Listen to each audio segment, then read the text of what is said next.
aholiga qulaylik yaratish, ularning yashash tarzini yaxshilash hamda elektr energiyasini tejash maqsadida O'zbekiston Respublikasi Prezidentining tegishli qarori hamda viloyat hokimining tashabbuslari bilan 3-4 mavzelarning ko'p qavatli uylarida tom qismi yopilib, devorlariga bazalit qoplanmalar qoplanmoqda. Darhaqiqat, aholining turmush darajasi hamda uning farovonligini oshirish masalasida viloyatimizda bir qator bunyodkorlik ishlari olib borilmoqda. Jumladan, 3 va 4 mavzeda jami 112 ta ko'p qavatli uylarning fasad qismi bazalit qoplamalari bilan qoplanishi bunga yaqqol misoldir. Buning uchun barcha viloyatlardan yordamchi kuch sifatida mohir ustalar jalb qilinib, bugungi kunda ishlar jadallik bilan olib borilmoqda. Bazalit qoplamalarning afzallik tomonlari shundayki, masalan, qishda issiq, yozda salqin.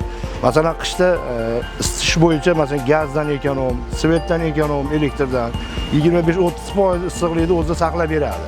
Tom qismlarimiz yopilyapti mana. Tez kunlarda Xudo xolasa bazalit qoplamalarni qoplab fuqarolarga topshiramiz. Bundan tashqari, xonadonlarning kanalizatsiya va santexnika ishlari yangi ta'mirdan chiqarilayotgani quvonarlidir. Shuningdek, ta'mirlash ishlari tugallangandan so'ng ko'p qavatli uylar hovlilariga landshaftlar yotqizilib, bolalar o'yingohlari tashkil etilishi rejalashtirilgan. O'chmas nur firmasi tomonidan olib borilayotgan ishlarimiz mana dom fasadlari, tom almashishlari, santexnika ishlari hammasi go'zal va chiroyli bo'lyapti. Mana kelajakda planimiz podyezdlarni bir ajoyib chiroyli qilib bermoqda. Tom qismlari hammasi 100% ga qoplanib, yangi holatlarda qurilyapti.